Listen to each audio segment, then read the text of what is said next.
Move on to one of the really fun matchups this past weekend. The 5th pick against the 6th pick. Justin Herbert against Tua. Dolphins knock off the Chargers 29-21. I feel like we spent a lot more time on, well, obviously he's been playing a lot more, on Herbert so far this season on the pod. Let's kick it off here with Tua. And I didn't watch him too closely last week. And 2 weeks ago in his first start, he didn't have to do a whole lot. There wasn't much to address. This week, I watched the entire thing. I know you watched it more than I did. What did you think of Tua in this win? Well, another nice step in the process. Like, do I still have questions that I'd like to see answered? Yes. What's the biggest one? Well, the biggest one is we've yet to really see him in an extended period of time in a football game where it's like, hey, you know, no run game, no boots. Like, you got to make some stuff happen here finally. You're going to have to drop back play after play and make throws. Our defense and special teams haven't spotted the lead.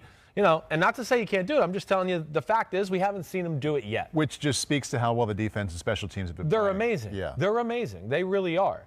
And I know we saw it a little in the one drive against the Cardinals at the end, so that was cool. I got it. I hear you. I saw a little. All I'm saying is I got to see more. You know, I've seen everything else, but there's stuff to, you know, love about his game. There is his ability to throw in the run. I've said this for 2 weeks in a row. It is really damn good. In fact, sometimes I walk away going, I think he throws the ball better on the run than he does when he's in the pocket. Really? It seems like he's able to create more power on the football at times as compared to the pocket. But, you know, I've been pleasantly surprised at him throwing from the pocket. Just the rhythm, the ball handling. Perfect. Isn't it pretty? It's perfect. Yeah. His rhythm and all of that is perfect. You know, accuracy is really damn good. You know, the way the ball travels through the air, I'm not going to say I'm sitting here going, wow, about that aspect yet. But the other thing, too, for the second week in a row, you know, he's got tremendous touch. So when he finds a little one-on-one matchup, whether it's an out route, which we saw a few in this game, or just the go route, he throws the appropriate ball. He does. Now, the out route, what I want to see is like, oh, if it's really tight, are you going to be able to get it in there, right? That's one other thing I want to see. He's able to make up a little bit for that arm strength, which is okay, yeah, with his timing and accuracy. Timing and accuracy, and he's got a very quick release. Yeah. He really does. And he's got really great feet, as I said last week. But, yeah, I think we're still – I know everybody wants this, like, final verdict. Is Tua the franchise and the guy or not? He's played 3 games. He's played 3 games, right. They are in a really good spot as a football team, and I think they're playing a style in which he wants to play. Yeah. And I think it's all going in the right direction. Moving in the right direction. Right. Which parts of his game? I think a couple parts would be good because he's playing pretty well. Yeah. Do you watch and you're pleasantly surprised by based off of all the work you put in watching him this spring? Yeah. I guess the thing that I like more than anything, not to say I didn't think he could do any of it, but again, we saw a few plays of play action down the middle. Okay, I like the way that looked. You know, he's almost doing an interception one time doing it. But his presence, his charisma, his calmness, I think all rubs off on the football team. I like that. You know, again, my big question coming out in the draft was just about pocket-type throws, big moments. Pass rush is good this week, whatever. Is he going to be able to overcome those type of things? I don't know yet, but he hasn't had to. Right, we don't know, and you're exactly right. He hasn't had to. He's been put in perfect places by his defense and special teams. Saw a few RPOs in the game like that. That was nice. It has looked, from the pocket, has looked better than I thought it would. Yeah, I hear you. Are you in that camp too? Well, no. I know it's a small sample size. Yeah, no, but it's looked good. There's no doubt. And I really love him in the short passing game. Like, hey, listen, his first touchdown pass, the 3-yard pass. Yeah. Like, I know that's not special and people won't look at that, but that again it's not easy scoring touchdowns that close to the end zone. There's a lot of people in a small condensed area, and it goes back to like his timing, anticipation. He knew the play, he knew the coverage, he knew the window was going to be like, it's going to be there, but it's going to close in a hurry. And his ability to kind of get his feet in position and get the ball out of his hand just at the right moment and squeeze it in there, those are the things I think I like more than anything about him right now. What are the concerns, even though the team's winning, he's playing his role really, really well? Yeah. What bothers you? Well, I don't know if it bothers me. Just, right now, he's managing the game and they're managing him. Right. And that's it. It's gone, I mean, perfectly to script. But there's nothing, again, when I say that, and I've said it on the radio a few places here, I think people are like, think that's offensive at one point. And I go, no. Which part of it? Just that like he's managing the game. I mean, he was 15 out of 25 for $169. But nobody wants to hear it because in Alabama he was God, and like he still should be God. Like that's where it's just like it's okay that they're doing this. He's young. He's learning to play football in the NFL, and even though I say they're managing him, which they are, and he's managing the game the right way. They're doing that, too, because that's the style of football I believe Brian Flores wants to play, too. Right. He's a defensive coach. He wants to run the ball a little bit. He doesn't want his offense to screw the game up. I think his worst nightmare was Ryan Fitzpatrick, 5 receivers. We're going to throw it every play. One week he'll throw 400 yards and 4 touchdowns. Next week he'll throw 400 yards and 7 interceptions. I think that was a nightmare for him. So he's doing what he wants to do, and he grew up in the New England era of the first 3 Super Bowls, where it was defense, run the ball, Brady will make a few throws, and he'll be clutch at the end. Mm-hmm. And I think that's where he looks at his team and goes, that's what I want. I'm building that.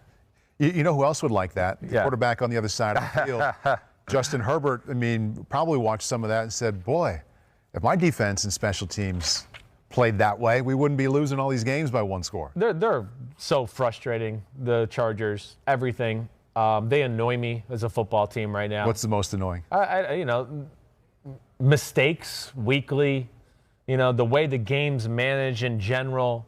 I mean, again, here's another game where they did a disservice to Justin Herbert. I mean, just disservice. You talking line, run game? Yeah, all of it. Just too much run game, too much run-heavy centric moments to where, okay, great. Oh, yeah, you're getting the defense a rest and you're doing those type of things. You're going to lose the game, though. That's great. You're going to lose. I don't know any other way to say it. They just do a bad job of getting him in a rhythm, and then in this game I felt like they were almost intimidated by the Dolphins blitz package that has given people issues. So they were like, we're not going to do that. We're not even going to get in the shotgun. We're just going to beat our head into the wall and run it every play. You think they were a little intimidated or at least affected by what they saw last week? I think so. And between the Rams game the week before, right, against all that, I think they looked at that and they were like, we don't know how to pick this up. We don't have the right plays to figure this out. So let's just run the ball and they'll stay simple that way. And that's annoying too because it's not, again, the strength of their team. The strength of their team right now is Justin Herbert, Keenan Allen, Mike Williams, Hunter Henry. That's what they do. And they don't force any pressure on you with those guys. And to me, that's where they're dropping the ball. 20 out of 32. So you'd like to see him throw it 40-plus times a game. Yeah, yes. I not that it has to be that way, but, I think it's also about how the passes are called. And I think we got a little back into the old, like... It was pretty conservative. Very. Yeah. And then it's, you think you're doing the quarterback a favor, and I would go, no, he hasn't thrown the ball in 4 plays, and now you want him to make a really high-level throw, and that's just not cool, and against a really talented defense. So they never got him in a rhythm in the football game throughout, and I think that's where I get annoyed with them. And anytime I see a quarterback with less than 10 yards per completion, with this kind of talent for throwing the ball downfield, with Justin had on Sunday, 20 completions for only 187. Was that more scheme? Do you think that they were calling for those shorter passes, or was he coming off of guys downfield too early? I don't think he came off guys too downfield too early. I think Miami was cognizant of that, but I also think they lacked plays to attack that all the way to really take advantage of that. Again, I think they were a little into like, oh, we can't handle the pressure, this, all that. We'll get the ball out of our hands quick this week and do that. At no point did they put the pressure on the Miami defense. Never. Even when they made the game 17-14, you went, okay, but man, that was a lot of work. Yeah. 11 plays, 37 yards. I know. 9 of them were runs. I have written down here, seems to be a defensive mindset with their play calling. It does seem to be that way. They kind of want to absorb, don't make a mistake. I'll let instead my of being aggressive. Yeah. Anthony Lynn's an ex-running back. That's what he wants to do. And it just, again, that's fine, but the team isn't built that way. And that's big win to Miami for making me. the team feel that way when they're calling a game. Definitely. Right? Yes. Yeah. Miami's got some really borderline elite things about their football team as we go here. I love the look of Miami. You know me. I'm into how do they look off the bus? What do they look like in their uniform? How do their legs and ass look and all that? Yeah. Man, they got studs at every position. I mean, they've done an amazing job. But yeah, the Chargers are frustrating, and I did not love their plan of attack. It doesn't mind me just to have, like, when you're watching them, just an extra tick, an extra level of energy or something out there that the Chargers certainly didn't have it. Scheme aside, no, just the way that they play looks the energy level and aggressiveness. They're flying around. Yes. Yeah, they are. It pops There's off a real on thing it. with that There's team. a real belief, I think. They got a mojo right now where they feel the momentum. I think they realize, whoa, we're talented, and it's all kind of coming together. And I would say watch out for them, because Miami is one of those teams, too, where I just go, not that they're perfect, but I don't know if there's any team out there that's a true mismatch for them. Yeah. They're really well built to where they can be big on defense, they can be fast on defense, and then on offense, they can kind of do a little bit of everything, too. I know Tua's not where we need him to be quite yet to maybe win a shootout type of game, but He hasn't thrown a pick yet. no, he's being smart. Again, he's been in Alabama. He's had Nick Saban. Now he's got Brian Flores. He understands the big picture of the game. Mm-hmm. He understands he's got a defensive special teams, and he's not going to try to mess that up. And he's a lefty. And he's a lefty, so he's really smart.